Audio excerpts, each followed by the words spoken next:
तो ब्रह्मास्त्र को लेकर एक नहीं दसों फैक्टर इस समय चल रहे हैं इस मूवी के बॉयकॉट को लेकर। आलिया भट्ट एक उसमें फैक्टर है, अमिताभ बच्चन उसमें फैक्टर है क्योंकि केबीसी का भी बॉयकॉट हुआ था, करण जौहर इसमें सबसे बड़ा फैक्टर। आए दिन किसी ना किसी तरह का उल्टा बयान देते रहते हैं, कहते हैं कि जिसको जो है मूवी नहीं देखनी है मेरी जाकर के मत देखो। ठीक है, लोग नहीं देखें, वही किया उन्होंने, दोबारा मूवी में भी वही किया। आपने बोला आप हमारी मूवी का बॉयकॉट कीजिए, घुटनों के बल आकर गिर गई वो मूवी। वही हाल ब्रह्मास्त्र का होने वाला है और ये जानबूझ करके एजेंडा फैलाया जा रहा है। देखिए हमने 400 करोड़ की मूवी बनाई, 410 करोड़ की मूवी के बजट की मूवी बनाई, लेकिन आप चाहे 400 करोड़ की मूवी बनाओ, 1000 करोड़ की मूवी बनाओ, अगर इस देश की जनता का आप सम्मान नहीं कर सकते, वो दर्शक जिन्होंने आपको इतना प्यार दिया, इतना सम्मान दिया, जिनकी बदौलत आप आज इतने बड़े बड़े बंगलों में बैठे हुए हैं, अपनी जो जीवन है उसको सही से एंजॉय कर रहे हैं, अगर आप उस देश की जनता का, दर्शकों का सम्मान नहीं कर सकते तो आपको जितने हजारों करोड़ की मूवी बनानी है बना लीजिए। अब ये जो बॉयकॉट ट्रेंड है ये किसी एक गैंग ने शुरू नहीं किया है, ये इस देश की जनता ने शुरू किया है और उसका प्रमाण मिल चुका है पिछले एक महीने में। जितनी मूवीज उठा करके देखनी है देख लीजिए, अब किसी को प्रमाण देने की आवश्यकता नहीं है इस बॉयकॉट ट्रेंड को लेकर के। और आने वाले दिनों में जो ये कहा जा रहा है कि इतनी एडवांस बुकिंग हो चुकी है, 9 सितंबर को पता लग जाएगा कि कितनी एडवांस बुकिंग हुई है और कितनी ये मूवी जो है वो आपको पानी में दिखाई देगी। नमस्कार, स्वागत है आपका हमारे चैनल में। मैं रानी गुप्ता आपके साथ। और लगातार बॉलीवुड को लेकर के बाइकॉट का ट्रेंड जारी है। सोशल मीडिया पर लोग बॉलीवुड को पूरी तरीके से बाइकॉट कर रहे हैं। फिल्म लाल सिंह चड्ढा हो, शमशेरा हो, रक्षाबंधन हो या फिर अपकमिंग मूवी ब्रह्मास्त्र को लेकर भी अब सोशल मीडिया पर बाइकॉट का ट्रेंड शुरू हो गया है। और इन सब के बीच में जहां फिल्मों को बाइकॉट किया जा रहा है तो अब नई नई स्टोरी भी बॉलीवुड इंडस्ट्री से जुड़ी हुई सामने आ रही है। आपको बता दें कि कंगना रनौत, जो कि अपने बेबाक अंदाज के लिए जानी जाती है, उन्होंने एक नया खुलासा किया है और ये कहा है कि महेश भट्ट का असली नाम दरअसल असलम है और उन्होंने दूसरी शादी करने के लिए अपने नाम में बदलाव किया है। तो इन सारे विषयों में आज हम चर्चा करेंगे कि आखिर क्यों ये नई नई परतें बॉलीवुड इंडस्ट्री को लेकर के खुलती हुई नजर आ रही है, क्यों बॉलीवुड की तमाम फिल्में इस समय बाइकॉट हो रही है।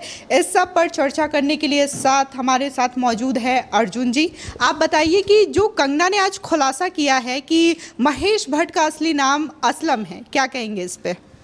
देखिए, जब से बॉलीवुड में सुशांत सिंह राजपूत की मौत हुई है 2020 में, उसके बाद से ही हमने देखा कि कंगना रनौत अपने बेबाक अंदाज से उन्होंने बॉलीवुड में जो जो अब तक कुकांड होता है उन सब का खुलासा किया है कि किस तरह से बॉलीवुड के अंदर अगर आपको जाना है आपको फेवर करना पड़ेगा। और अब ये जो खुलासा किया है महेश भट्ट को लेकर, पहले भी महेश भट्ट पर आरोप लगते हैं और कंगना रनौत ने ही कहा था कि इन्होंने जो है मेरे साथ मारपीट की है। और अब बात की जाए ना ही सिर्फ महेश भट्ट की, यहाँ पर पूरी की पूरी जो भट्ट फैमिली है वो इस समय कटघरे में खड़ी हुई है। सबसे पहले आपने सवाल पूछा महेश भट्ट को लेकर, उनको लेकर अब ये खुलासा हुआ है कि जब उन्होंने अपना दूसरा विवाह किया, सोनी राजदान के साथ जब विवाह किया, तब उन्होंने अपना धर्म परिवर्तन किया। और इसको लेकर कंगना रनौत बोल रहे हैं कि आप क्यों दूसरे धर्म का नाम लेकर के जो है उसको आगे लेकर के चल रहे हैं, आप अपने असली नाम को लेकर के क्यों नहीं चल रहे, आप झूठ का दिखावा यहां पर क्यों कर रहे हैं। यह बात हो गई महेश भट्ट की। दूसरा, आलिया भट्ट, अभी कुछ दिन पहले से वो चर्चा में, उनकी मूवी आने वाली है ब्रह्मास्त्र मूवी। ब्रह्मास्त्र मूवी का जो बॉयकॉट है, वो जो बॉयकॉट का ट्रेंड शुरू हुआ वो आलिया भट्ट की वजह से ही शुरू हुआ। सबसे पहले करीना कपूर का वो बयान चर्चा में आया, फिर उसके बाद आलिया भट्ट ने सोचा कि मैं भी इसके जरिए जो है फेम कमा सकती हूँ, लोगों के बीच में मेरी भी जो है लाइमलाइट हो सकती है। तो उसको लेकर उन्होंने कहा कि जिसको मेरी मूवी पसंद नहीं आप मत जाओ देखने। और वो जो इतना उनका फैन बेस है उनको कहीं ना कहीं उन्होंने नाराज किया। और उसके बाद लगातार आलिया भट्ट भी लोगों के निशाने पर आई। उसके बाद बात की जाए तीसरे उनके फैमिली मेंबर की, सोनी राजदान। सोनी राजदान जो बीवी हैं महेश भट्ट की, जो उन पर आरोप अभी लगे हैं कि सोनी राजदान से विवाह करने के लिए ही उन्होंने अपना नाम बदला, तो सोनी राजदान ने भी आज से कुछ साल पहले इस तरह के कमेंट किए थे और कहा था कि मुझे जो है देशद्रोही कहा जाता है, तो कभी कभी लगता है कि मुझे पाकिस्तान चले जाना चाहिए, वहां पर वहां का खाना बहुत अच्छा है, वहां की आबो हवा बहुत अच्छी है। तो उसको लेकर भी वो दोबारा से यहाँ पर ट्रोल हो रही हैं कि मतलब इस देश में रहकर इस देश की जनता आपको इतना प्यार देती है, इस देश की जनता की बदौलत आप इतनी ऊपर पहुंचे हैं और उसके बाद भी आप इस तरह के बयान आकर के देती हैं। अगर आपसे कोई इत्तेफाक नहीं रखता तो इसका यह मतलब नहीं बन जाता कि आप इस तरह आगे बयान देंगी कि मुझे जो है पाकिस्तान चले जाना चाहिए। अगर आपको चले जाना चाहिए तो आप चले जाइए, किसी ने यहाँ पर बॉर्डर पर रोक कर नहीं रखा। आप अपना पासपोर्ट आपका बना होगा, वीज़ा लगवाइए, पाकिस्तान जाकर रहिए। लेकिन नहीं, खाएंगे इस देश में, पिएंगे इस देश में, सब कुछ इस देश में रह करके एंजॉय करेंगे, लेकिन बात करेंगे पाकिस्तान की, जिसकी आप आज हालत देखो, कितनी आर्थिक वहाँ पर जो हालात हैं वो कितने खराब हुए हैं। अच्छा, उसके बाद इनकी बात की जाए चौथे फैमिली मेंबर की, राहुल भट्ट, महेश भट्ट के लड़के। 26/11 का जो आतंकी हमला हुआ, उसमें जो आतंकी हमले के जो सरगना है हैडली, उसके वो दोस्त हैं, राहुल भट्ट के दोस्त हैं, और उनका उसके साथ कनेक्शन खुल करके सामने आया। तो कहीं ना कहीं ये जो सारी चीज़ें खुल करके सामने आ रही हैं, ये चीज़ें बहुत पहले से चल रही हैं। जो 26/11 का हमला हुआ है 2008 में हुआ था, लेकिन अब ये धीरे धीरे खुलासा हो रहा है, क्योंकि अब जनता जागरूक हो चुकी है और जो लोग इनसे जो है अलग जा चुके हैं, चाहे बात हो फिर वो विवेक अग्निहोत्री की या फिर कंगना रनौत की, अब वो पूरा जो भी उनके साथ इतने साल इंडस्ट्री में उन्होंने देखा, 2006 में पहली मूवी आई थी कंगना रनौत की, पिछले 15-16 साल में जो कंगना रनौत ने वहां पर देखा है कि क्या क्या इस इंडस्ट्री में गलत चीजें हैं, उसको लेकर के अब वो जो है अपनी बेबाक अंदाज से यहां पर पब्लिक को अवेयर कर रही हैं कि वहां पर क्या क्या चलता है, किस तरह से जनता को बेवकूफ बनाने का काम ये लोग करते हैं। और अब इसी कड़ी में ये कंगना रनौत ने जो खुलासा किया, उसके बाद महेश भट्ट की अभी तक इसमें कोई प्रतिक्रिया हालांकि आई नहीं है। लेकिन अब दूसरी तरफ देखो, जो सोशल मीडिया पर इस समय बवाल मचा हुआ है, वो फोटोज खुल करके सामने आ रहे हैं महेश भट्ट के जाकिर नायक के साथ। वही जाकिर नायक जिनके वीडियोज आपने देखे होंगे कि किस तरह से आग उगलता है वो इंसान, एक धर्म विशेष के खिलाफ आग उगली जाती है, और अपने जिस धर्म से वो बिलोंग करते हैं, किस तरह से वहाँ की जो समुदाय हैं, वहाँ के जो यूथ हैं, उनको बरगलाने का काम किया जाता है, उनको झूठ बता करके जो है दूसरे धर्म के खिलाफ लड़ाने का काम यहाँ पर वो लोग करते हैं, और उनके साथ ये महेश भट्ट जैसे लोग जाकर के मिलते हैं। तो कहीं ना कहीं अब जो इनका खुलासा खुल करके सामने आ रहा है, ये इस समय जो देश की जनता जागरूक हुई है, बॉयकॉट का ट्रेंड किया है, बॉलीवुड को घुटनों पर ला करके खड़ा कर दिया, उसके बाद ही इस तरह की परतें खुल करके सामने आ रही हैं।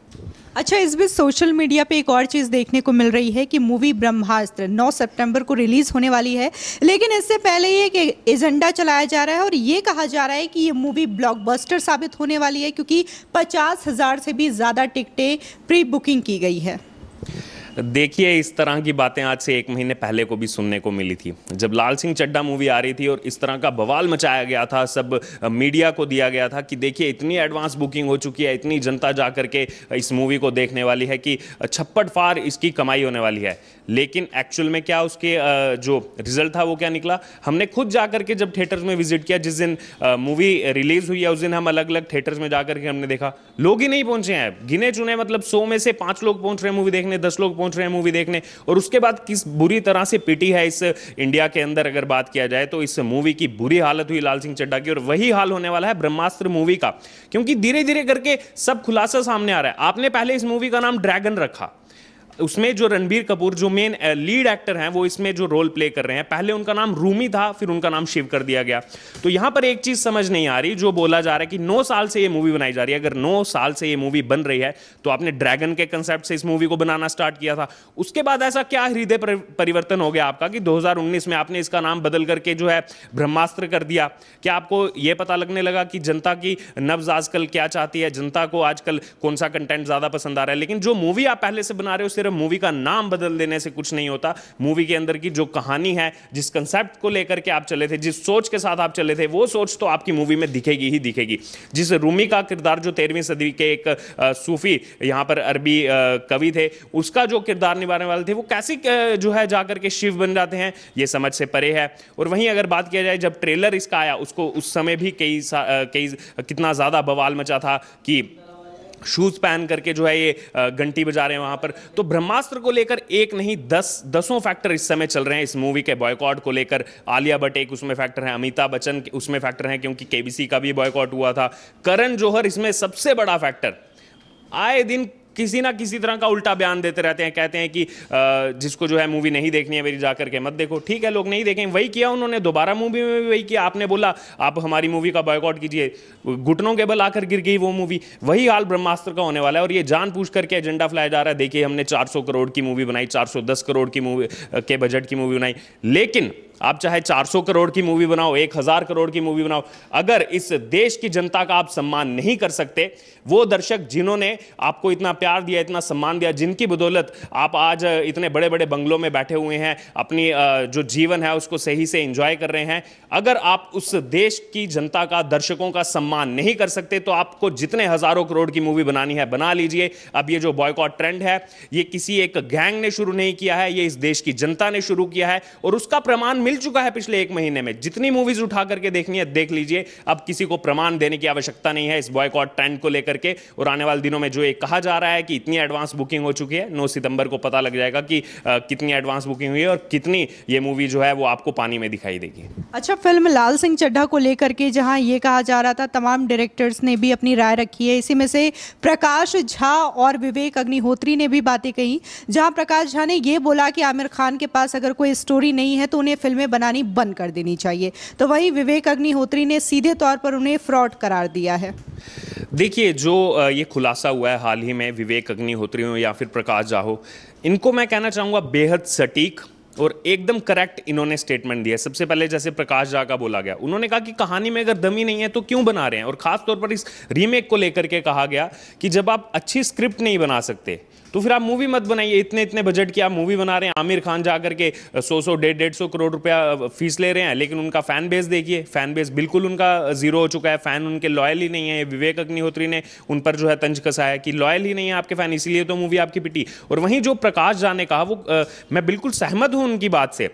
कि आपने एक मूवी जो 1994 में आई, फॉरेस्ट गंप, आपने उसके राइट्स के लिए 10 साल लगा दिए, 10 साल लगे इस मूवी के राइट्स खरीदने में, और उसके बाद इसकी जो स्क्रिप्ट, जो इसको हिंदी में जब इसका अनुवाद करना था, हिंदी में जो इसका चेंज करना था, आपने मात्र 14 दिन के अंदर स्क्रिप्ट बना दी। जब आप 14 दिन के अंदर एक मूवी की स्क्रिप्ट बनाओगे और बाद में कहोगे कि हमने इसमें 200 करोड़ 250 करोड़ रुपया खर्चा किया है, लेकिन उसमें जब कुछ स्क्रिप्ट ही नहीं है, कुछ कहानी ही नहीं है, किस तरह से चीज़ों को तोड़ मरोड़ के पेश करने की कोशिश की गई है, चाहे वो कारगिल वॉर को लेकर के हो, तो कहीं ना कहीं देश की जनता अब जागरूक हो चुकी है। और इसमें सबसे बड़ा रोल प्ले किया है ओटीटी प्लेटफॉर्म्स ने। ओटीटी प्लेटफॉर्म्स पर आजकल जो वेब सीरीज आ रही है, आप उन वेब सीरीज को देखिए, कितना ज्यादा उनका फैन बेस बढ़ चुका है। उसका रीजन सबसे बड़ा ये है कि अभी अगर बात की जाए, जो फैमिली मैन आई है, 2 साल लग गए उसकी स्क्रिप्ट लिखने को। अभी जो फैमिली मैन का नेक्स्ट सीजन आने वाला है, 2 साल उसमें उसकी सिर्फ स्क्रिप्टिंग के लिए जा रहे हैं। तो आप सोचिए, जब उसमें इतना ज्यादा उसमें जो है दिमाग लगाया जा रहा है, इतनी चीजें उसमें खर्च की जा रही हैं, एक एक डायलॉग पे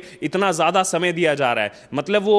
जो वेब सीरीज होगी 9 से 10 घंटे की बनेगी, लेकिन उसको उसकी स्क्रिप्टिंग में उसमें क्या क्या डायलॉग हो, उसमें पूरे 2 साल का समय, 770 दिन का समय उसमें लगाया जा रहा है। तो कहीं ना कहीं वो एक अच्छा कंटेंट देने की कोशिश कर रहे हैं, जो जनता को इस समय बेहद जो है ज्यादा अच्छा लग रहा है, जनता उससे जो है काफी खुश है। और वहीं दूसरी तरफ आप ऐसी घिसी पिटी मूवीज बनाएंगे तो उनको कोई नहीं देखेगा, इसलिए कंटेंट पर ध्यान देना बेहद जरूरी है, जो बॉलीवुड में पूरी तरह से इस समय खत्म दिखाई दे रहा है। और वहीं इसीलिए एक रीजन है कि लोग ओटीटी प्लेटफॉर्म्स पर जा रहे हैं, और ये लोग क्या कर रहे हैं, मूवीज को ओटीटी प्लेटफॉर्म पे रिलीज कर रहे हैं, लेकिन लोग उसके बावजूद मूवीज को ओटीटी प्लेटफॉर्म्स पे ना देके वेब सीरीज पे ज्यादा प्रेफरेंस दे रहे हैं इस समय। तो तमाम मुद्दों पे हमने चर्चा की, किस तरीके से बॉलीवुड इंडस्ट्री के जो तमाम सेलेब्स हैं, उनके नए नए पोल, नए नए चिट्ठे खुल करके लोगों के सामने आ रहे हैं, जहां फिल्मों को बाइकॉट किया जा रहा है, जो ट्रेंड चल रहा है। तो वहीं इस बीच ये भी सुनने को मिल रहा है कि लगातार रीमेक की वजह से लोग परेशान हो चुके हैं और लोगों को अब कुछ नया देखना है, वही रीमेक वर्जन नहीं देखना चाहते लोग,